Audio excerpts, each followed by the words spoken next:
Well, in response to what a number of viewers have asked me to do, I'll comment on Martin Webster. But first of all, I must confess that I've never met Martin Webster. He was in the National Front, he was before my time, and in the British National Party he was held as persona non grata. No one really was encouraged to talk about Martin Webster because of the homosexuality issue, and also the wrecking of John Tyndall's leader principle. In other words, his style of leadership, which he blamed Martin Webster for wrecking and forcing about his departure from the National Front. Well, quite frankly, I was actually never drawn to the National Front, even when I was at school. Teachers sometimes, the commie ones in particular, when I was arguing with them, would often try and goad me by saying, oh, you're drawn to the National Front. No, not at all. I wasn't. I was never drawn to the National Front. And because it wasn't until I was probably late months of being 15, almost 16, that I actually decided I was a nationalist. And by that time, the National Front had simply really evaporated. It had done what the BNP did after Griffin wrecked it. And of course, Griffin finished wrecking the NF as well. But in terms of Martin Webster, all I can say is that having studied him in the years subsequently, I would say, to my mind, Webster, in purely strategic terms, I think was a smarter strategist than John Tyndall and Griffin combined, quite frankly. Now, the Griffinites, who sometimes come onto this channel to spout their abuse, unsuccessfully, that is, just like their tenure of the leadership of the British National Party, unsuccessful, as they were in the National Front, just to reiterate that point. So the simple truth is, with Griffin, he tried to imitate an awful lot of what Martin Webster promoted. And, in terms of moderation, of nationalist politics, community-based politicking and campaigning, and actually talking to people on the doorstep. And I think my problem with Webster is, and it's a very tricky subject, quite frankly, and I don't think there's a very clear answer to it, unfortunately, so I don't have all the answers and I don't pretend to, but let's cover the both scenarios. So Tyndall wanted the leadership principle. In other words, all power to be concentrated in the hands of John Tyndall, obviously. Imperator, nobody could question. And that was a big mistake, I think, really, in the context of Tyndall, because he was very stuck in his ways. Tyndall was a man really committed to direct action. That's what Tyndall wanted to do more than anything else. Or should I say, that's what Tyndall wanted his underlings to do for him more than anything else. It's not what he himself did. A fact which he proved in April 1993 on the big anti-IRA demonstration when he flunked it, causing mass division within the BNP. A fact I've covered before in the BNP docu-series. So, is it a good idea to have all power concentrated in the hands of a leader? Or should there be checks and balances, the likes of which Webster wanted, under the committee system in the National Front, which obviously forced Tyndall to leave? Now, that's something that you have to decide for yourselves. But what I could say is this. If you think of Nick Griffin, he also had the leader principle, or what Webster calls the Führer principle. And in fact, Nigel Farage rules deepfake Reform UK to this day using the Führer principle. He's not a Democrat. Otherwise his party would be truly fully democratized, wouldn't it? Which is one of the main reasons why Ben Habib and Rupert Lowe had to go their separate ways. So it's not just the right that suffers from this issue, and certainly not just nationalists, because Farage obviously is a liberal centrist. He's ideologically fluid. He'll skip into the left camp and the right camp as and when it suits him.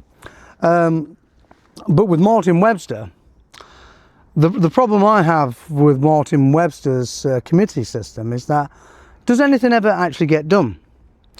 And then the problem I have with the leader principle is, does anyone ever get a say in anything?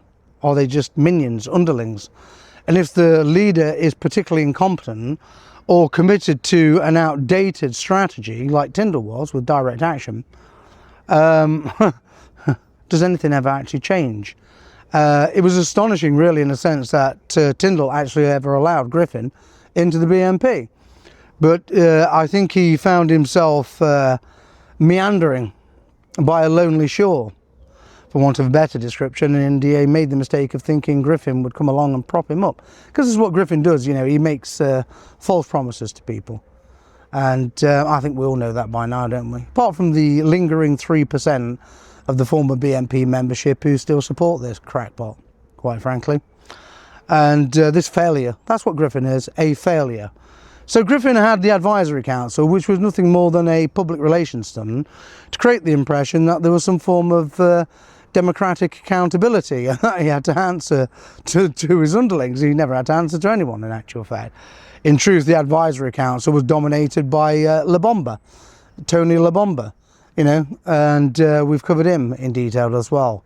And I've made it clear why Labomba or Lacomba, Tony Wells, whatever he calls himself, or what other people call him, you know, why he should not be allowed into any nationalist organisation, because he's part of that toxic old guard. And so it's a very difficult conundrum to actually resolve. Should an organisation be led by the leadership principle, or should it have a committee system? Well, I would say this: any nationalist political party should be able to elect its leader. Likewise, there should be a process to remove the leader, which is almost impossible in defect reform because it is absolute tyranny, quite frankly. Tyndall was less of a tyrant than what Farage is, and Griffin also was less of a tyrant than what Farage is in that context. But I think a better solution would be for there to be no committee system, and that the leader should have executive authority, providing he is on a path that's leading the organisation to success.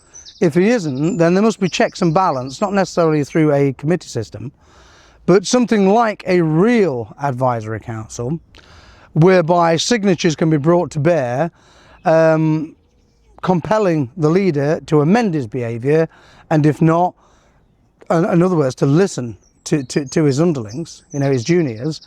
And if he doesn't, then obviously, you know, the general membership must be given a ballot to select a new leader. But I don't believe in either the leader principle or the committee system.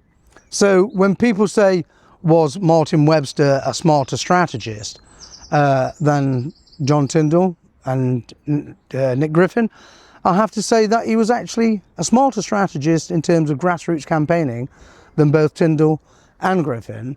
But in truth, his addiction to the committee system was his greatest weakness. That was his Achilles heel. He seemed to think it was the be-all and end-all of any political organisation. I don't agree with that. Eventually, the committee system wrecks an organisation. See, one of the reasons why Farage is imperator in deep fake reform is because of what the NEC did when he was the leader of UKIP, constantly blocking him, frustrating his progress, as he called it. And he didn't want that ever again. So that's why he has this Reform UK Limited dictatorship, which he's giving off the veneer of trying to reform, which he isn't and won't, in fact. And so should a nationalist party be governed by the leadership principle or the committee system? I say neither. I've outlined what I think. It should be as close to the leadership principle as possible to ensure executive action, real leadership can be taken, tough decisions. But there must be accountability in terms of the membership must be allowed to get rid of the leader when obviously he has disenfranchised them, not listened to them, or took them down a disastrous path of failure.